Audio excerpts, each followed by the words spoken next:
जिस दिन तेरी मेरी बात नहीं होती, दिन नहीं गुजरता, रात नहीं होती, नैयों लगता दिल, ओ तेरे बिन नैयों लगता दिल। जय हिंद प्यारे साथियों, आप सब कैसे हैं? आशा करते हैं आप सब ठीक होंगे और इन्जॉय कर रहे होंगे।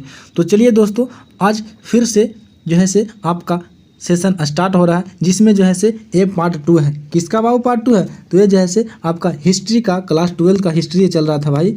क्लास 12 का हिस्ट्री है, जिसमें पार्ट 2 पढ़ा रहे थे विचार, विश्वास और इमारत, यानी कि चैप्टर नंबर 4 का जो है से ये पार्ट 2 चल रहा था। अगर बाबू पार्ट 1 नहीं देखें तो जा करके सबसे पहले उसको भी देखिए, है ना। इसमें जो है से पढ़ने वाले थे किसके बारे में? तो आज जो देखेंगे बाबू वे जो है से बौद्ध धर्म के बारे में देखेंगे। कौन धर्म के बारे में? तो बौद्ध धर्म के बारे में देखेंगे। काहे कि जैन धर्म के बारे में कल ही देख लिए थे। तो चलिए दोस्तों, आज स्टार्ट करते हैं। और अगर बाबू आप चैनल पर पहली बार आए तो चैनल को लाइक कीजिए, शेयर कीजिए, सब्सक्राइब करना बिल्कुल ना भूलिए, है ना। और सब्सक्राइब इसलिए कर लीजिए ताकि सबसे पहले जो है से आप तक नोटिफिकेशन पहुंच जाए, है ना। और देखिए, पीडीएफ की बात रही बाबू, तो पीडीएफ जो है से आपका टेलीग्राम का जो है से लिंक जो है से डिस्क्रिप्शन में दे दिया गया है, वहां से ज्वाइन कीजिए। और टेलीग्राम पर जा करके बिल्कुल पीडीएफ फ्री ऑफ कॉस्ट वहाँ पे प्रोवाइड किया जा रहा है। और जो भी बच्चे 2025 में एग्ज़ाम देना चाहते हैं उनके लिए जो है से ये बैच बिल्कुल फ्री ऑफ कॉस्ट है। किसी प्रकार से कोई पैसा नहीं लिया जा रहा है। अब पूरी तरीक़ा से यहाँ पे बिल्कुल फ्री प्रोवाइड करवाया जा रहा है और अच्छी तरीक़ा से फाउंडेशन की तरह जो है से तैयारी कराया जा रहा है। आप अगर बुक के बारे में बात करें दोस्तों, तो बुक जो है से आपको एनसीईआरटी लेना है, ठीक है। एनसीईआरटी के द्वारा जो है से पढ़ाया जा रहा है और एनसीईआरटी प्लस क्वेश्चन बैंक के सहयोग से जो है से यहाँ पे क्लास कराया जा रहा है, ठीक है। इतना पढ़ा दिया जाएगा एनसीईआरटी के द्वारा ना कि आपको जो है से एग्ज़ाम में इससे बाहर नहीं पहुँचा जाएगा। जो है से बिहार बोर्ड एग्ज़ाम जो होता है बाबू, वो एनसीईआरटी से ज़्यादा पूछ ही नहीं सकता है, ठीक है। तो चलिए दोस्तों, आपको मेहनत सिर्फ इतना ही करना है कि चैनल को लाइक करना है, शेयर करना, सब्सक्राइब करना है और दोस्तों तक फैला देना। जब तक फैमिली बड़ा नहीं कीजिएगा भाई, तो आप लोग जो है से कितना हम फ्री प्रोवाइड कर सकते हैं ना। आप जब फ्री प्रोवाइड कर रहे हैं तो आपका भी जो है से धर्म बनता है बाबू कि जो है से चैनल को प्रमोट कीजिए, ठीक है दोस्तों। और प्रमोट करने के लिए तो आप ही लोग हैं ना। तो चलिए फिर देखते हैं। आपका समय इंपॉर्टेंट है, इसलिए ज़्यादा भी नहीं से समय वेस्ट नहीं कीजिए और देखते हैं। यहाँ पे दोस्तों आज पढ़ेंगे बौद्ध धर्म के बारे में। किस धर्म के बारे में? तो बौद्ध धर्म के बारे में आज देखेंगे, ठीक है। बौद्ध धर्म के बारे में, बौद्ध धर्म में बचपन का नाम जो है से क्या चीज़ था? तो गौतम बुद्ध का बचपन का नाम जो था से सिद्धार्थ था। क्या चीज़ दोस्त? तो सिद्धार्थ था। पिता का नाम जो था से शाक्य कुल के राजा जो थे सुधोधन थे। कौन थे? तो पिता का नाम जो है से सुधोधन था। और यह किस कुल का था? तो ये जो है से शाक्य कुल के थे। शाक्य कुल के थे। माता महामाया देवी थी। प्रजापति गौतमी, यानी कि माता जो था से महामाया था। माता जो था से महामाया था, लेकिन इसका जो है से लालन पालन कौन किया था? तो प्रजापति गौतमी, यानी कि प्रजापति जो गौतमी थी बाबू, वह इनका मौसी हुआ करती थी। ये जो है से मौसी हुआ करती थी। किनका? तो गौतम बुद्ध का मौसी हुआ करती थी। इन्हीं ने जो है से पालन पोषण किया। आप कहिएगा कि आई मास्टर, मौसी का पालन पोषण करती थी? तो देखिए दोस्तों, मौसी इसलिए पालन पोषण किया क्योंकि जो है से गौतम बुद्ध का जन्म होते ही 7 दिन के बाद जो है से इनकी माता को जो है से निधन हो जाती है, यानी कि मृत्यु हो जाती है। जैसे ही इनका महामाया का मृत्यु हो जाती है, उसके बाद जो है से इनका जो है से लालन पालन कौन करता है? तो प्रजापति गौतमी इसकी मौसी करती है, ठीक है। अब गौतम बुद्ध का जन्म कब हुआ था दोस्त? तो इनका जन्म जो है से 563 ईस्वी में हुआ था। ये जो याद रखिएगा दोस्त, क्योंकि ये जो है से क्वेश्चन यहाँ से डायरेक्ट आपको बनता ऑब्जेक्टिव में, ठीक है। अब कहाँ हुआ था? तो कपिल वस्तु। कपिल वस्तु कहाँ पड़ता? तो यह जैसे लुम्बिनी भोपाल में नेपाल में पड़ता है, ठीक है, ठीक है। गृह कितने वर्ष की उम्र में त्याग दिए थे? तो 29 वर्ष की उम्र में त्याग दिए थे। तो यहाँ से आप कितने क्वेश्चन देखें? यहाँ से देखें कि सिद्धार्थ बचपन का नाम था सुधोधन, इनका पिता का नाम था जो है शाक्य कुल से संबंधित रखते थे, ठीक है। माता का नाम महामाया था, मौसी का नाम प्रजापति गौतमी था, जिन्होंने जैसे इनका लालन पालन किया था। जन्म कब हुआ था? तो 563 बीसी में हुआ था। और इसका जो है कपिल वस्तु के लुम्बिनी, यानी कि लुम्बिनी कहाँ पड़ता है? तो नेपाल में पड़ता है। गृह त्याग कितने में कर दिए थे? तो 29 वर्ष की उम्र में जो है गृह त्याग कर दिए थे। और मृत्यु जो हुआ था बाबू, वे 483 बीसी में हो गया था, ठीक है। ओवरऑल देख लीजिए, उत्तर प्रदेश के कसिया गांव में ज्ञान प्राप्ति और मृत्यु जो है से कहाँ? तो उत्तर प्रदेश के कसिया गांव में हुआ था। ज्ञान प्राप्ति बोध गया के बिहार, यानी कि निरंजना नदी जिसको पीपल के नीचे जो है से प्राप्त हुआ था। यानी ज्ञान प्राप्त कहाँ हुआ था? तो बिहार के जो है से जैसे ही गया में आइएगा तो वहाँ पे जो है से बोध गया। कहाँ पे? तो बोध गया पड़ता है भाऊ हम लोग के इलाका है बोधगया, यहीं से जो है से निरंजना नदी के तट पर जैसे पीपल ब्रिज के नीचे जो है से इनका ज्ञान की प्राप्ति हुआ था। उस ब्रिज का नाम था बोधि वृक्ष, अभी नाम धर दिया गया है, ठीक है। ज्ञान की प्राप्ति निर्वाहन कहलाता है। ज्ञान की प्राप्ति क्या कहलाता है दोस्त? तो निर्वाहन कहलाता है, ठीक है, निर्वाहन कहलाता है। प्रथम उपदेश जो है से सारनाथ में धर्म चक्र परिवर्तन कहलाता है। प्रथम उपदेश को क्या चीज कहते हैं? तो प्रथम उपदेश को धर्म चक्र परिवर्तन कहलाता है। और कहाँ पे प्रथम उपदेश दिए थे? तो सारनाथ में दिए थे। भगवान बुद्ध का जन्म कपिलवस्तु लुम्बिनी नेपाल में हुआ था। उनका बचपन का नाम सिद्धार्थ था। इतना याद रखें, ठीक है। अब चलते हैं, ओवरऑल तो इतना देख लिए। अब इनके बारे में कुछ कहानियाँ के बारे में आपको समझाते हैं कि आखिर ऐसा गौतम बुद्ध किए क्यों। तो देखिए दोस्त, ये जो है से गौतम बुद्ध का जन्म जैसे एक बड़ा परिवार में हुआ, जैसे शाक्य राजा के दरबार में हुआ, ठीक है। अब शाक्य के दरबार में, सुधोधन के दरबार में जब हुआ तो उस समय जैसे पंडित जी को, ब्राह्मण को बुलाया गया। और ब्राह्मण को बुलाया गया तो उन्होंने जैसे इस बात को आदेश दिया सुधोधन को कि देखिए भाई, आपका जो बेटा है वह जो है से एक दिन क्या चीज बनेगा? तो सन्यासी बन जाएगा। क्या चीज? तो सन्यासी बनेगा, सन्यासी बन जाएगा। इसलिए जो है से इसका दुनिया से दूर रखना होगा, ठीक है। इसलिए जो है से इस डर से, पंडित जी का डर से जो है से इनका दूर रखा गया। कहाँ पे? तो महल, जैसे कि इस महल में रखा गया। चारों पट्टी से वार्डरिंग और पूरा तरीका से यहाँ पे क्या चीज? तो सेना पे यहाँ पे नियुक्त किया गया था। एक दिन हुआ क्या चीज ना कि जैसे दुर्योधन जो है, सुधोधन जो है से कहीं पे, कहाँ पे, यात्रा पे चल गए। उसी समय जो है से इन्होंने अपने सिपाहियों को कहा कि देखिए हमको जो है से बाहर घूमना है। तो इनके पिता ने तो मना किए थे, लेकिन फिर भी गौतम बुद्ध ने जो है से प्रयास किया किसको? तो जैसे दरबारी को प्रयास किया कि हमको बाहर ले चलिए, हमको घूमना है।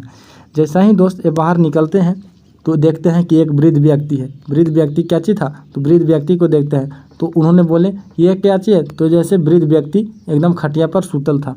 उसके बाद कुछ देर आगे बढ़े तो उसके बाद देखे कि एक बीमार था। तो ये जैसे बीमार हो गया। अब बीमार हो गया तो फिर जो है से अपने दरबारी से पूछे कि ये क्या चीज़ है? तो बोला कि जैसे ये बीमार हो गया। जस्ट उसके आगे बढ़ते हैं तो एक जो है से मृत्यु यानी कि लाश जा रहा था। तो बोल रहे थे कि ये क्या हुआ? तो इसका जो है से मृत्यु हो गया, ये अब जा रहा है जलाने के लिए, ठीक है। अब इनका दिमाग घूम गया कि पहले देखिए कि बूढ़ा हो गया, फिर बीमार हुआ, फिर मर गया। अब इनका दिमाग खटा गया। इनका दिमाग क्या चीज़ खटा गया कि इसी तरीक़ा से तो हम लोग का भी होगा, है ना। जैसा ही इनका दिमाग में ये आ ही रहा था कि आगे जो है से एक सन्यासी मिल गया। अब सन्यासी मिला दोस्त, तो वहाँ पे देखा कि पूछे कि ये कौन व्यक्ति है? तो सन्यासी जो है से आराम से जो है से डोली कमंडल लिए हुए था। कौन कमंडल? तो डोली कमंडल हाथ में लिया हुआ था, यहाँ पे लिया हुआ था। तो बोला कि एक कौन व्यक्ति है? तो ये जो है से सन्यासी है। तो एक सन्यासी क्यों बना? तो क्योंकि ये जो है से दुनिया से मुक्त हो गया, अपने जो है से मोह माया से मुक्त हो गया और अपना जीवन जो है से जंगल में व्यतीत करने लगा। तो गौतम बुद्ध ने यहाँ पे समझ गए कि हम लोग को जो है से इसी तरीक़ा से बनना होगा, क्योंकि दुनिया से दूर रहना होगा। इसी बात कर जब आते हैं और वहाँ से 29 वर्ष की उम्र में जो है से ये अपना घर त्याग देते हैं। किसके लिए? तो ये ज्ञान की प्राप्ति के लिए, ठीक है। यह शाक कबीले से सरदार के पुत्र थे। शाक कबीले से सरदार के पुत्र थे। सिद्धार्थ की जीवन के कटु यार्थ से दूर महल की चार दीवारियों में सभी सुख सुविधा प्रदान किया गया था। अभी जस्ट बता रहे थे कि इनका जो है से चार दीवारी में तो रखा गया था, लेकिन सभी सुख प्रदान किया जा रहा था। लेकिन सिद्धार्थ महल के बाहर दुनिया को देखना चाहते थे। अब इनको ये जो है से देखने का प्रयास था। एक बार उन्होंने अपने सारथी को शहर घुमाने के लिए कहा। किनको? तो सारथी को शहर घुमाने के लिए कहा। जब वो महल की बाहर दुनिया को में आए तो उनकी यह पहली यात्रा काफ़ी पीड़ादायक थी। उन्होंने बाहर चार दृश्य देखा जिनमें से उसका जीवन परिवर्तन कर दिया। चार दृश्य कौन कौन देखा था? अभी जस्ट बता रहे थे। चार दृश्य जो देखा मेरे दोस्त, वह था बूढ़ा व्यक्ति, उसके बाद बीमार व्यक्ति, उसके बाद लास्ट, उसके बाद सन्यासी। अभी जस्ट बता रहे थे दोस्त, यही चार जो दृश्य देखते हैं उनके बाद जो है से उनका मन खटक जाता है। मन क्या चीज़ होता है? तो खटकने लगता है ना। तो चार दृश्य देख लिए। एक बूढ़ा व्यक्ति, देखिए कि बूढ़ा व्यक्ति, अरे यार हमको भी एक दिन बूढ़ा हो जाना है। उसके बाद देखिए कि बीमार, अरे यार हम भी बीमार हो जाएंगे, लास्ट फिर हम मर जाएंगे। उसके बाद जैसे सबसे अच्छा तो सन्यासी वाला जीवन है जी, कि सब कुछ से मोह माया से दूर रहना है। इसी बात को जैसे उनका दिमाग में खटा और सिद्धार्थ ने फैसला किया। अब देखिए, सिद्धार्थ ने फैसला किया कि वे सन्यासी का रास्ता अपनाएंगे। यानी कि सिद्धार्थ कौन थे? उस समय सिद्धार्थ थे, लेकिन अभी गौतम बुद्ध की चर्चा हो रही है, ठीक है। उन्होंने महल की सुख सुविधा को त्याग दिया। सिद्धार्थ सत्य की खोज में महल को छोड़कर निकल गए, ठीक है। सिद्धार्थ ने साधना के कई मार्गों को खोजने का प्रयास किया। उन्होंने अपने शरीर को अधिक से अधिक कष्ट दिया, जिसके कारण जो है से वह मरते मरते बच गए। मरते मरते बच गए। इस प्रकार उन्होंने ज्ञान की प्राप्ति हुई। ज्ञान प्राप्ति के बाद उन्होंने बुद्ध के नाम से जाना गया। काफ़ी बाकी जीवन उन्होंने अपने धर्म एवं सम्य जीवन को यापन के शिक्षा में दी। देखिए जैसा ही जो है से इसका मतलब है कि जो है से उन्होंने फैसला क्या क्या चाहिए, तो हम सन्यासी के रास्ता अपनाएंगे। सन्यासी के रास्ता भी अपनाए। अपने आप को शुरू में जैसे बहुत सारे कष्ट दिए थे, जैसे तपस्या के लिए कष्ट दिए थे। जब ये सारनाथ में जैसे तपस्या के लिए कष्ट दे रहे थे तो एक जो है से महिला बोली कि जैसे देखिए बिना कोई इतना ही नहीं लगड़ा जाए कि जैसे बिना का राग ही खराब हो जाएगा। इसका मतलब क्या हुआ कि जब एक अपने शरीर को कष्ट दे रहे थे तो इनको लगा कि हम शरीर को कष्ट देंगे तो ज्ञान की प्राप्ति हो जाएगा। इसी बात पर जैसे एक महिला ने समझाती है कि देखिए बाबू, आपका जो है से इतना कष्ट देना शरीर को उचित नहीं है। ज्ञान की प्राप्ति इतना आसान नहीं है और कष्ट देने से शरीर का प्राप्ति जैसे ज्ञान की प्राप्ति होती नहीं है। ये बात की महिला की बात सुन करके ये कहाँ चले आते हैं, तो बोध गया चले आते हैं और वहीं पर जैसे बुद्ध पूर्णिमा को जैसे इनका ज्ञान की प्राप्ति हो जाता है।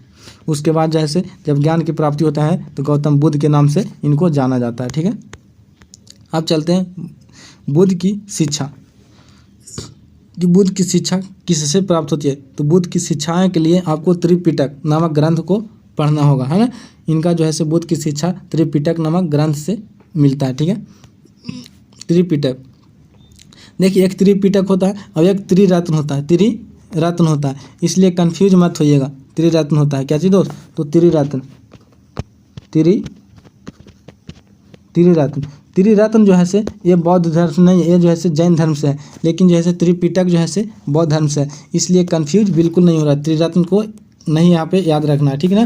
त्रिरत्न जो है से जैन धर्म से, यहाँ पे जो है से बच्चन को बहुत सारे कंफ्यूज होता है, इसलिए कंफ्यूज बिल्कुल नहीं होना, ठीक है। अब देखिए त्रिपिटक में जो है से कौन कौन आता है, कहाँ पे थे, त्रिपिटक वगैरह में चर्चा कर रहे थे ना। त्रिपिटक के बारे में देखिए, तो त्रिपिटक जो है से बौद्ध धर्म का है, ठीक है। अब त्रिपिटक में 3 बुक होता है, कौन कौन, तो विनय पिटक, सूत पिटक और अभिधम्म पिटक।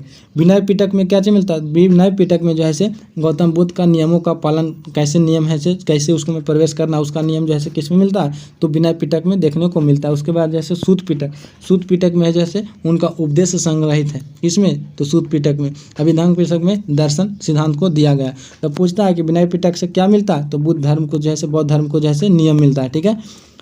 सूत पिटक में उपदेश उनका मिलता है और दार्शनिक सिद्धांत किसमें मिलता है, तो अभिधम्म पिटक में, ठीक है। सूत पिटक में दी गई कहानियों के आधार पर भगवान बुद्ध की शिक्षाओं का पुनर्निर्माण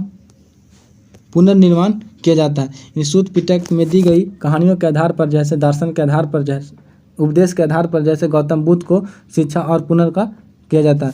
कुछ कहानियों में अलौकिक शक्तियाँ का वर्णन मिलता है, तो कुछ कहानियों में अलौकिक शक्तियाँ की बजाय बुद्ध ने विवेक और तर्क के आधार पर समझाने का प्रयास किया है, ठीक है, समझाने का प्रयास किया है। विश्व स्थिर है, यह लगातार बदलता रहता है। विश्व जैसे स्थिर है यह लगातार बदलता रहता है। अस्थिर है, कहने का मतलब है कि विश्व जैसे स्थिर नहीं है, बिल्कुल नहीं है। ये जैसे अस्थिर है, यह लगातार दर पर दर बदलता रहता है। यहाँ कुछ भी अस्थायी नहीं है। भगवान का होना अप्रासंगिक है, ठीक है। राजाओं को दयावान होने की सलाह दी गई। कौन दे रहे थे, तो गौतम बुद्ध ये सब बात लिखे हैं। सत्य और अहिंसा के बारे में ये भी बात बोलते हैं, जैसे महावीर बोल रहे थे स्वामी, ऐसे जैसे गौतम बुद्ध बोल रहे हैं, ठीक है। मध्यम मार्ग अपनाना होगा, यानी कि बीच के रास्ता को अपनाना होगा। निर्वाण का अर्थ होता है अहम और इच्छा को खत्म करना होगा। वे जो है निर्वाण प्राप्त करने के लिए यानी ज्ञान प्राप्त करने के लिए, मोक्ष प्राप्त करने के लिए क्या चीज़ बता रहे थे, तो बता रहे थे कि आत्मा को, लेकिन ये जो है इच्छा को मारने के लिए कहते हैं कि अगर जिस दिन तुम इच्छा को मारना सीख जाओगे उस दिन जो है तुमको निर्वाण प्राप्त हो जाएगा, ठीक है। बुद्ध ऐसा मानते थे कि हमारी समस्याओं का जड़ कौन सी है, तो इच्छा है। हमारी समस्या का जड़ इच्छा है, जबकि गौतम जो है स्वामी महावीर स्वामी मानते थे कि हमारा जो है समस्या का जड़ जो है आत्मा है, ठीक है। आत्मा याद रखिएगा, ये जो मानते थे से इच्छा और जो मानते थे से आत्मा। यदि हम अपनी इच्छाओं और लालसा का त्याग कर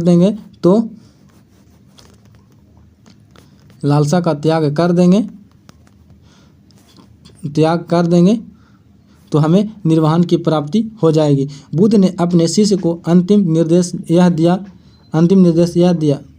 ठीक है। तुम सब अपने लिए खुद की ज्योति बनो, क्योंकि तुम्हें खुद ही अपना मुक्त का रास्ता ढूंढना है। ये बात गौतम बुद्ध ने बता दी है कि जैसे तुम एक खुद रास्ता ढूंढो, ठीक है। तुमको जैसे एक खुद में दृढ़ संकल्प होना चाहिए, अपनी इच्छाओं को मारना चाहिए, जिससे जैसे आप तुमको मुक्ति की ओर ले जाता है, ठीक है। अब चलते हैं, ये थोड़ा चित्र को आप देखिएगा, ठीक है, कि लुम्बिनी कहाँ पे पड़ता है, ये सब देखिए थोड़ा, ठीक है। तो देखिए लुम्बिनी जो पड़ता है बाबू यहाँ पे, कहाँ पे, तो लुम्बिनी जैसे नेपाल वाला एरिया में देख रहे हैं, कुशीनगर उत्तर प्रदेश यहाँ पे देख रहे हैं, ठीक है। बोधगया देख रहे हैं, बोधगया जो है यहाँ पे है, ठीक है, बोधगया यहाँ पे, ठीक है।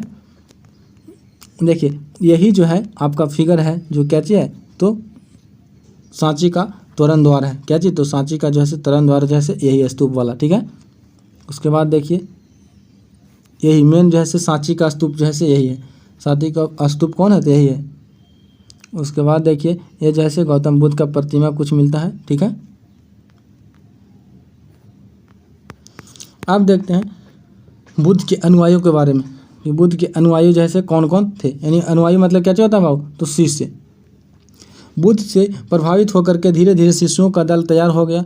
अब आवश्यकता थी कि एक संघ की स्थापना की जाए। संघ की स्थापना की गई। कुछ भिक्षु धर्म के शिक्षा बन गए, यह बिल्कुल सदा जीवन बिताते थे। जैसे कि जो है से बोले क्या चीज़ की इच्छा को मार करके जैसे अगर खुद को तपस्या करना चाहते हो, मुक्ति पाना चाहते हो, तो खुद को इच्छाओं को मारना होगा, यानी कि सदा जीवन जो है से जीना होगा। इनको बात से विपरीत हुआ और बहुत सारे लोगों ने इनका धर्म जो है से धर्म का शुरुआत किया और संघ में ज्वाइन करने लिए, ठीक है। यह उतना ही वस्तु अपने पास रखते थे जितना जीवन यापन के लिए जरूरी होता था। जैसे भोजन दान प्राप्त करने के लिए एक कटोरा रखते थे, एक कहते थे कि आपके पास उतना ही वस्तु होनी चाहिए जितना जो है से आपका जीवन चल सके। आपका जो है से किसी प्रकार से कोई मतलब कमाना नहीं है, आपको एक भिक्षा प्राप्त कर करके अपने जीवन को चलाना है। किसके लिए, तो जैसे सदा जीवन के लिए। यह लोगों को दान पर निर्भर रहते थे, कटोरा रखते थे, उसमें जो है से जो भी भिक्षा मिलता था उसको जो है से खाते थे, इसलिए इन्हें भिक्षु कहा जाता था, ठीक है। प्रारंभ में केवल पुरुष ही संघ में शामिल हो सकते थे, बाद में महिलाओं को भी संघ में शामिल होने की अनुमति मिली। गौतम बुद्ध के प्रिय शिष्य आनंद ने बुद्ध की समझाकर महिलाओं को संघ में शामिल करने की अनुमति प्राप्त की। अब देखिए इनका जो है परम शिष्य पूछता है कि गौतम बुद्ध के परम शिष्य कौन थे बाबू, प्रिय शिष्य थे, जैसे आनंद थे। आनंद जो था ना से बहुत खच्चर था, आनंद जैसा से बहुत खच्चर था। इन्होंने जो है गौतम बुद्ध को कन्विंस किया और कहा कि सर मज़ा नहीं आ रहा है। तो बोले कि क्या चीज़ में मज़ा नहीं आ रहा है जी, तो बोल रहा है कि सर महिलाओं को तो नहीं इंटरव्यू दीजिए ना। अब देखिए यहीं से जो है गौतम बुद्ध का जो है ख्याति जो है बौद्ध धर्म को पीछे जो है छोड़ना स्टार्ट किया। जिस दिन महिलाओं को अगर ज़्यादा आप अनुमति देना शुरू कीजिएगा तो वो जैसे कुछ न कुछ काम बिगाड़ ही देती है। अब बात वही शिष्य जो है थोड़ा चकपक था, चक्कर पकड़ करने वाला, इन्होंने जैसे गौतम बुद्ध को अनुमति मांग लिया कि सर आप भी जो है महिलाओं को इसमें प्रवेश करने की अनुमति दीजिए ना। तो गौतम बुद्ध ने बहुत समझाया, लेकिन फिर भी प्रिय शिष्य होने के नाते जैसे बोल दिए कि जाओ महिलाओं को भी संघ में शामिल कर सकते हैं। लेकिन उसी दिन जो है गौतम बुद्ध ने एक शब्द बोले थे कि अब जो है ये धर्म ज़्यादा दिन तक नहीं चल पाएगी, क्योंकि महिलाओं का एंट्री हो चुका। वही बात जो है जब महिला की एंट्री हुआ, धीरे धीरे जैसे कुछ गलत संगत देखने को मिलता है, जिसके कारण जैसे इसका बुरा परिणाम देखने को मिल जाता है ना। बुद्ध की उपासना प्रजापति गौतमी संघ में शामिल होने वाली पहला महिला थी, यानी कि बुद्ध की उपमाता जो है उपमाता कौन, प्रजापति गौतमी, यानी कि उसकी मौसी, यानी कि संघ में सबसे पहला अगर लेडीज शामिल हुई है तो उसकी मौसी, यानी कि गौतमी प्रजापति गौतमी, ठीक है, विष्णुमणि। कई स्त्री जो संघ में शामिल हुई थी वह भी धर्म की उपदेशिका बन गई। बाद में यह महिला थेरी बन गई, थेरी जिन्होंने निर्वाहन प्राप्त कर लिया, यानी कि कुछ महिला जो है थेरी बन गई। थेरी किसको बोलता है, जिनको जो है निर्वाहन प्राप्त हो जाती है, ठीक है। अब बुद्ध के अनुयायी विभिन्न सामाजिक वर्णों से आए थे। बुद्ध के अनुयायी जैसे बहुत सारे समाज से आए थे, बुद्ध के अनुयायी इन सामाजिक से आए थे। अब कौन कौन समाज से अनुयायी था इनका भाई, तो राजा भी जो है बौद्ध धर्म को जो है फॉलो करते थे। उसके बाद जो है धनवान भी थे, गरीब भी थे, समान जन भी थे, यानी कि सारे तबके के, गरीब तबके के लोग, बड़े तबके के लोग, यानी सबको जो है किसमें हिल रहे थे, तो ये जो है बौद्ध धर्म में हिल रहे थे। उसके बाद जो है कर्मकार हो, दास हो, शिल्पकार हो, आदि सारे जितने भी थे से बाबू बौद्ध धर्म अपनाना स्टार्ट कर दिए थे, ठीक है, स्टार्ट कर दिए थे। जो एक बार संघ में शामिल हो जाता था उसके बाद सभी को समान माना जाता था। भिक्षु या भिक्षुणी बन जाने के बाद पुरानी पहचान को त्याग देना पड़ता था। इसका मतलब समझिए, अगर एक बार बौद्ध धर्म में आप हेल जाते हैं तो आपको जो है से राजा रहिए, महाराजा रहिए, गरीब रहिए, रंक रहिए, कुछ भी रहिए, आपका जो है से सबका समान हो जाएगा। कैसा? तो समान, सब एक साथ रहिएगा, किसी को उच्च किसी को नीच दिखाने का प्रयास नहीं किया जाएगा। ये जो है से बौद्ध धर्म का नियम था। अगर महान है, कुछ भी रहिए, अगर बौद्ध धर्म में अपना लिए हैं तो बौद्ध धर्म में सबको एक समान ही रहना पड़ेगा। जो भी पीछे आप थे उसका जो है से भूल जाना पड़ेगा। बुद्ध जब जीवित थे उस काल में बौद्ध धर्म तेजी से फैला। बुद्ध जब जीवित थे, मरे नहीं थे, उस समय जैसे बौद्ध धर्म तेजी से फैला। लेकिन बुद्ध धर्म की मृत्यु के पश्चात ही यह धर्म तेजी से विभिन्न देशों में फैलने लगा, जो कि समकालीन प्रथाओं से असंतुष्ट थे। गौतम बुद्ध जैसे बुद्ध धर्म में शामिल होने लगे। अब देखिए, जो भी कुरीतियों से जो है से उसमें जो है से परेशान थे, वे जैसे गौतम बुद्ध की बातों में आ गए और यही धर्म में शामिल होने लगे। बौद्ध शिक्षा में जन्म के आधार पर श्रेष्ठता नहीं माना जाता था, बल्कि मनुष्य के कर्म और उसके अच्छे आचरण को महत्व दिया गया। इसी कारण जो है से महिला और पुरुष इस की ओर आकर्षित हो गए। बौद्ध धर्म में जो है से क्या चीज़ था बाबू? तो इसमें बताया गया कि जाति के आधार पर कोई मान्यता नहीं दिया जाएगा। आपका अच्छा अगर कर्म है और अच्छा अगर आचरण है तो आपको जो है से श्रेष्ठ माना जाएगा। ठीक है, अब चलते हैं अशोक की धर्म की विशेषता। अशोक के धर्म आखिर कहता क्या था? तो अशोक के धर्म की विशेषता ये जो है से आगे भी चैप्टर में पढ़ना है, जब आगे पढ़िए, नहीं पीछे तो पढ़ ही लीजिए। अशोक का धर्म जो है से पिछले चैप्टर में तो पढ़े किए है ना, सेकंड चैप्टर में। देखिए, बड़ों का सम्मान करना अशोक का धर्म जो है से बौद्ध धर्म से रिलेटेड था। इसमें कहता है कि बड़ों का सम्मान करना, अपने से छोटे के साथ साथ उचित व्यवहार रखना, सत्य बोलना, धार्मिक सहिष्णुता। ठीक है,